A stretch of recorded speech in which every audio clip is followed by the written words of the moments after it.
Bismillahirrahmanirrahim. Assalamualaikum warahmatullahi wabarakatuh.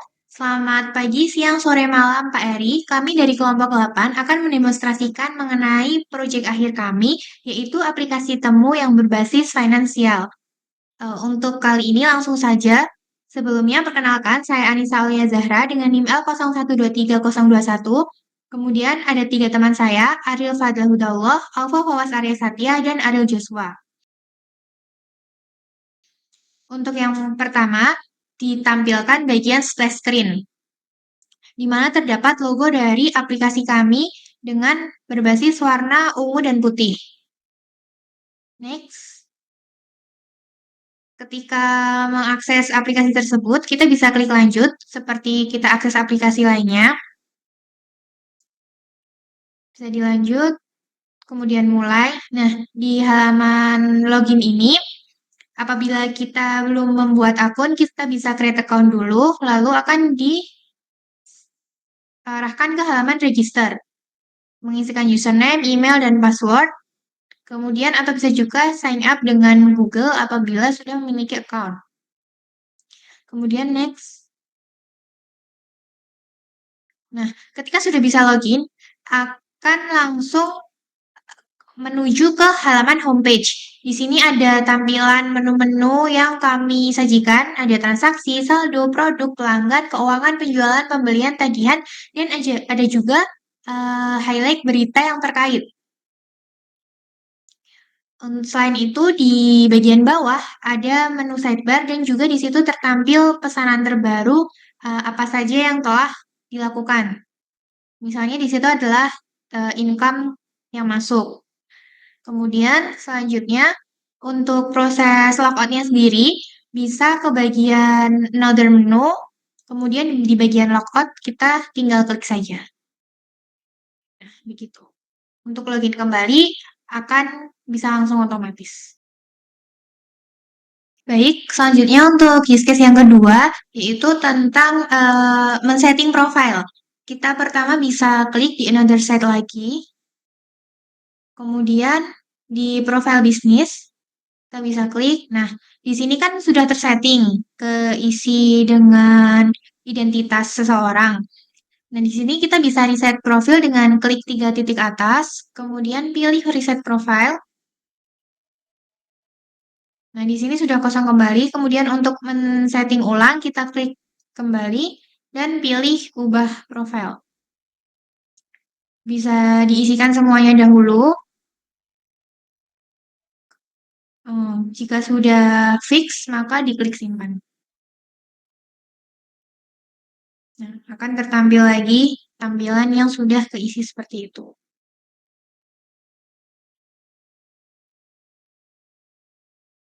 Untuk selanjutnya, use case selanjutnya akan dilanjutkan oleh rekan saya. Oke, use case selanjutnya adalah bagian produk, di mana pada bagian produk ini kita bisa navigasi langsung pada tombol produk di navigasi barnya. Nah, pada halaman produk ini terlihat list-list item yang sudah dimasukkan oleh si pengguna, di mana seperti yang kita tahu list produk ini adalah salah satu bentuk dari aplikasi ini yang dia bakal nyimpan-nyimpan data-data produk untuk bisnis lah. Nah, pada halaman ini kita juga bisa membagi bagian kategori-kategorinya. Jadi tiap produk itu ada kategori, itu ada tombolnya. Terus pada daftar kategori ini kita bisa mengedit data-data kategorinya, diedit, lalu diperbarui ataupun dihapus juga bisa. Terus kita juga bisa menambahkan kategori dan langsung kita kalau sudah simpan langsung akan masuk ke dalam list kategori tersebut. Nah, selanjutnya itu adalah daftar satuan.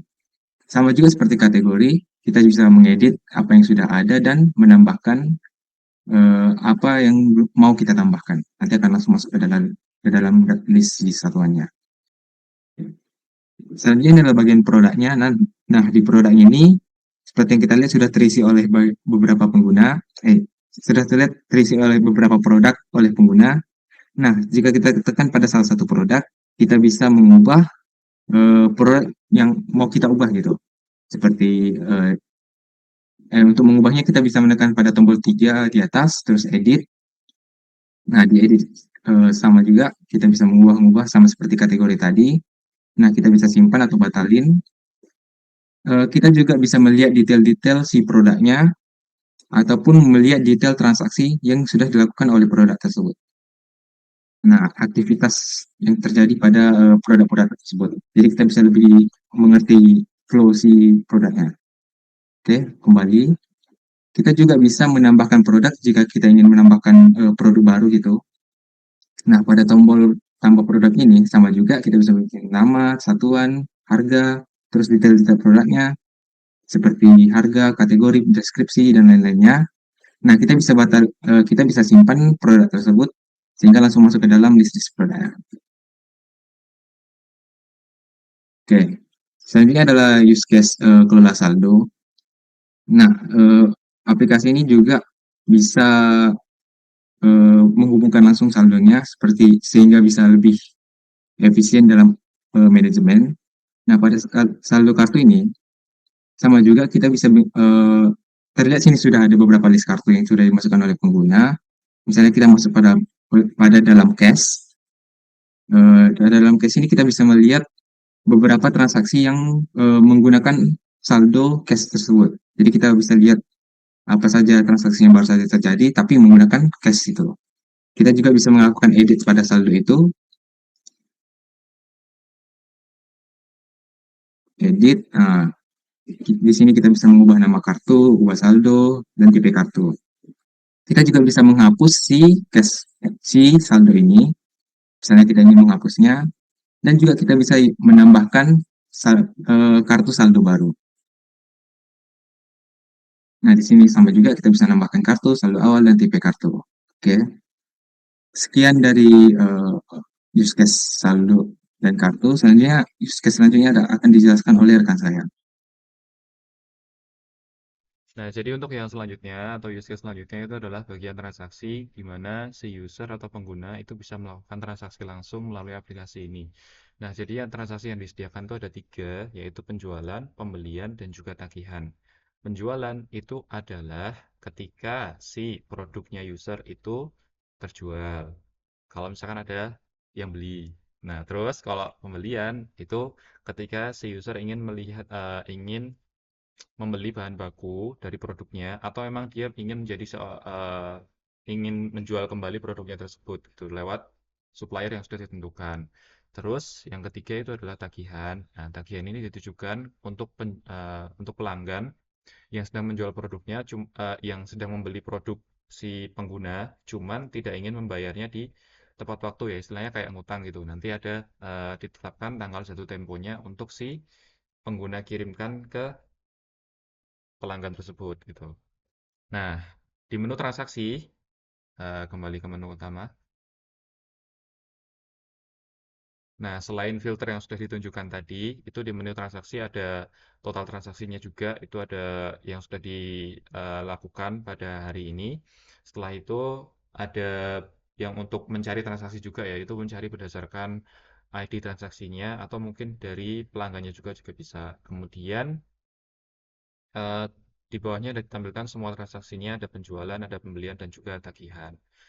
Semuanya beserta dengan jenis cash yang dikeluarkan, kemudian berapa banyak uang yang dikeluarkan oleh pengguna atau yang didapatkan oleh pengguna sesuai dengan kodenya masing-masing. Nah, kalau misalkan ada hijau itu berarti uang yang didapatkan oleh pengguna, kalau yang merah itu berarti yang dikeluarkan oleh pengguna. Kemudian kalau misalkan kuning itu berarti statusnya masih diproses atau uang ini belum dibayar ya. Sesuai dengan tagihan tadi kan berarti belum jatuh tempo gitu. Tagihannya masih aktif. Nah, di setiap transaksi kita juga bisa menambahkan transaksinya. Nah, untuk pertama yaitu adalah kita akan coba untuk membuat penjualan. Jadi di sini bisa diklik menu tambah transaksi, akan muncul tiga opsi yaitu penjualan, pembelian, dan juga tagihan. Nah, kita akan coba untuk penjualan terlebih dahulu. Jadi ini kalau misalkan ada pelanggan datang gitu ya, terus dia mau beli produk kita, nah itu bisa dipilih tuh produknya apa. Di sini misalkan pembelinya ingin beli Air Jordan 1 Mate. Nah, itu bisa diklik. Nah, nanti muncul tuh bisa diatur berapa jumlahnya, kemudian harga satuannya itu sudah tertera awalnya, terus nanti aplikasinya bakal menghitung otomatis totalnya berapa. Dan misalkan tambahkan, nah itu nanti bakalan, nah di penjualan ini kita juga bisa ngatur pelanggannya itu siapa gitu. Jadi kayak yang beli siapa gitu. Itu bisa diklik. Nah, itu ada pilihan pelanggannya. Kalau misalkan pelanggannya baru gimana? Nah, itu nanti bisa untuk kemudian tambah kontak baru di sebelah situ. Tapi nanti akan dijelaskan oleh teman saya yang use case ini. Kemudian lanjut ke lihat pesanan. Jadi ada list pesanan yang udah dibeli oleh penggunanya, oleh pembelinya. Itu misalkan ada air sudah 1 mid, totalnya 2, kemudian ada, ya itulah pokoknya itu. Terus ada totalnya di bawahnya, kita bisa nambahin diskon dan juga biaya lainnya juga. Kemudian masuk ke menu pembayaran. Nah, di sini ada metode pembayarannya juga ya, ada beberapa, yaitu ada eh, tunai, QRIS, bank transfer, kartu kredit, dan juga lainnya. Kemudian kita juga sudah bisa menghubungkan dengan kartu. Kartu yang sudah dijelaskan pada use case sebelumnya, ya itu bisa diklik. Kemudian nanti bisa dipilih, nah itu kartunya apa aja sesuai dengan kondisi kartu yang udah ada sekarang. Jadi dia cash flow-nya tuh langsung masuk ke kartu tersebut gitu. Kalau misalkan ingin tambahkan kartu baru bisa juga langsung dari situ. Kemudian next. Terus, nah pada metode pembayaran tunai itu bisa dimasukkan nominalnya berapa. Nah, ini misal masukkan nominal pembayarannya, terus diklik simpan. Nah, terus terima pembayaran. Setelah itu nanti si aplikasinya bakal mencetak struk berdasarkan informasi yang sudah didapatkan yang sudah dimasukkan sebelumnya. Ada kode transaksinya. Sebenarnya kode transaksi ini digabungkan dari alamat eh, eh, tanggal penjualan, kemudian dan juga transaksi pada hari itu transaksi keberapa. Jadi tanggal penjualan misalkan 11, itu berarti 11/5/2025. Nah, itu berarti transaksi pertama. Nah, itu nanti ada kodenya tersebut. Kemudian ada jumlah nominal pembayarannya berapa, totalnya, kemudian siapa yang membelinya. Nah, di situ ada nama pelanggannya dan juga masuk ke cash flow yang mana kartunya. Kemudian di bawahnya ada struknya juga. Nah, itu. Oke, nah itu untuk penjualan. Kemudian lanjut yang kedua ada pembelian. Nah ini case-nya kalau misalkan si pengguna itu ingin membeli produk, kalau misalkan dia udah kehabisan produk yang udah dia jual untuk dia jual kembali, atau mungkin dia pengen membeli kayak bahan baku gitu. Jadi yang pertama itu bisa ditambahkan suppliernya sesuai dengan koneksinya.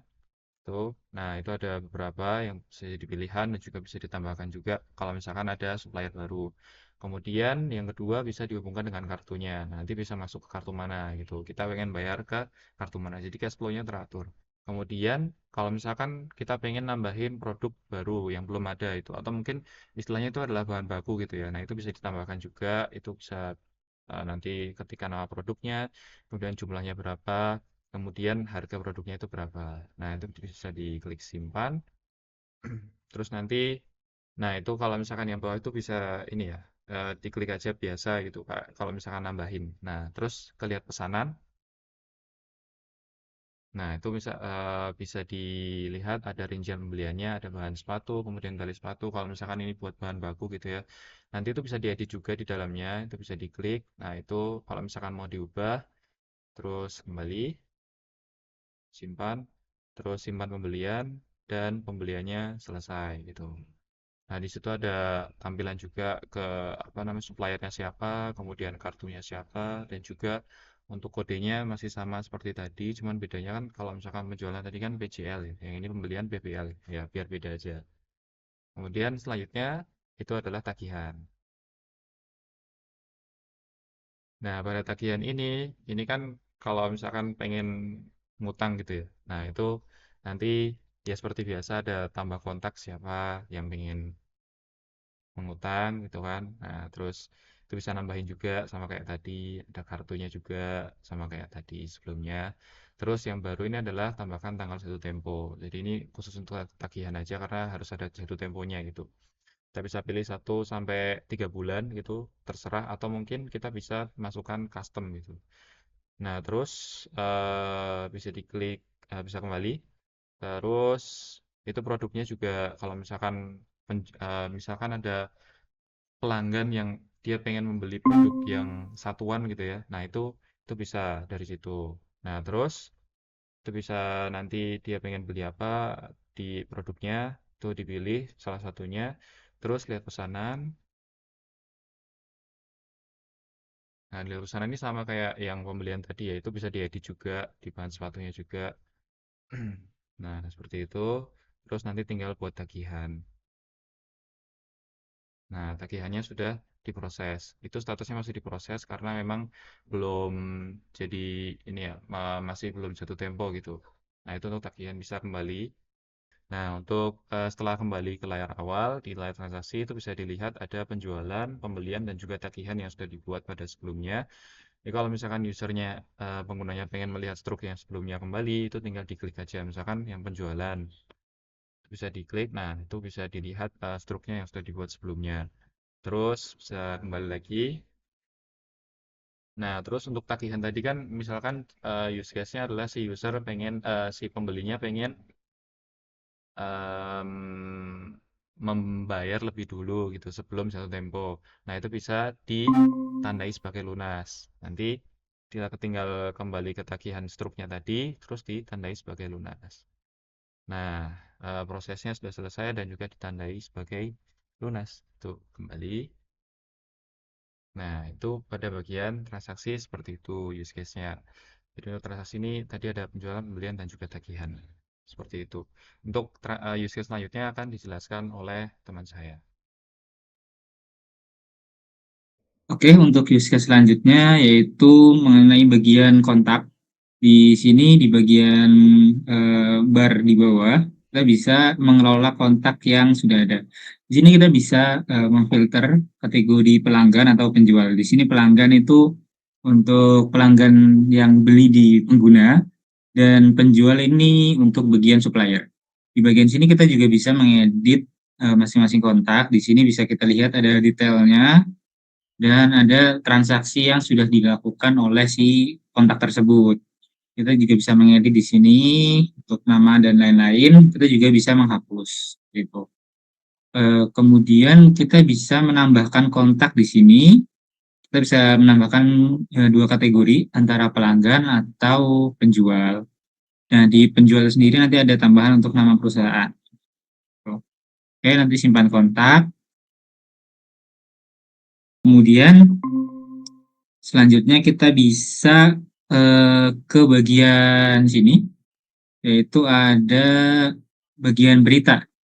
Di bagian berita ini kita bisa melihat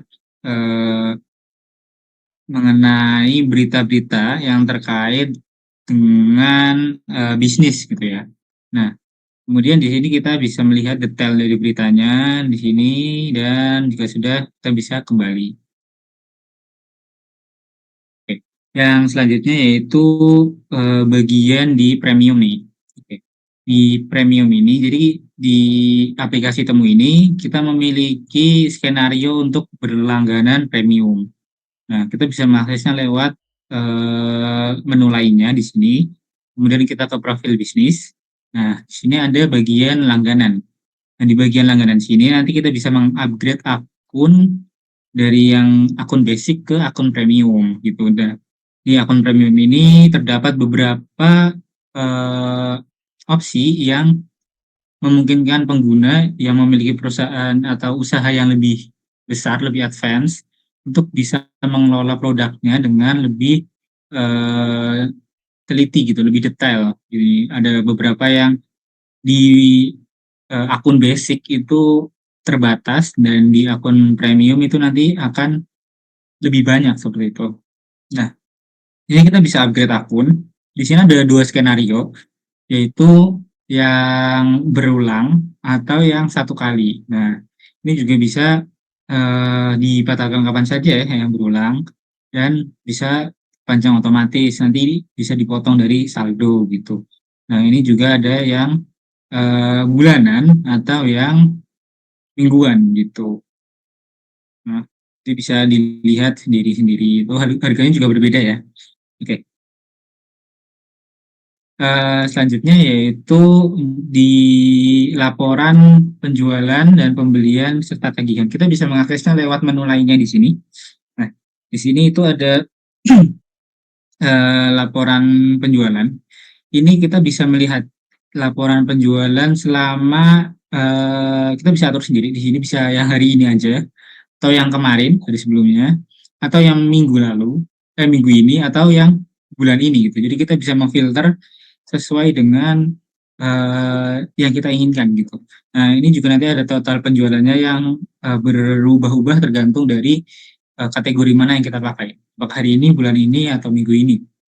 Ini juga ada nanti daftarnya terlihat seperti itu. Nah, sama halnya dengan yang laporan pembelian, itu juga kita bisa mengatur tanggalnya. Kita juga bisa melihat pembelian apa yang kita lakukan di rentang periode tersebut. Dan ada berapa total pembeliannya dan total yang kita beli nominalnya berapa. Sama halnya dengan tagihan juga gitu. Nah, ini nanti ada yang kita bisa lihat sesuai periode waktu juga sama. Kemudian ada berapa tagihan yang perlu kita ini ya, yang perlu kita perhatikan. Kemudian juga ada yang apakah ada yang sudah lunas, apakah masih diproses atau yang sudah jatuh tempo seperti itu. Oke, untuk bagian selanjutnya kita bisa melihat laporan keuangan. Secara keseluruhan kita bisa melihatnya di bagian homepage. Di sini ada beberapa menu ya. Kita bisa melihat langsung ke bagian sini, dashboard keuangan. Nah, ini kita juga bisa melihatnya di sini untuk transaksi yang berhasil ada berapa dan peningkatan dari bulan lalu itu berapa. Ini nanti kita bisa lihat ada berapa penjualan, berapa pembelian dan beberapa tagihan.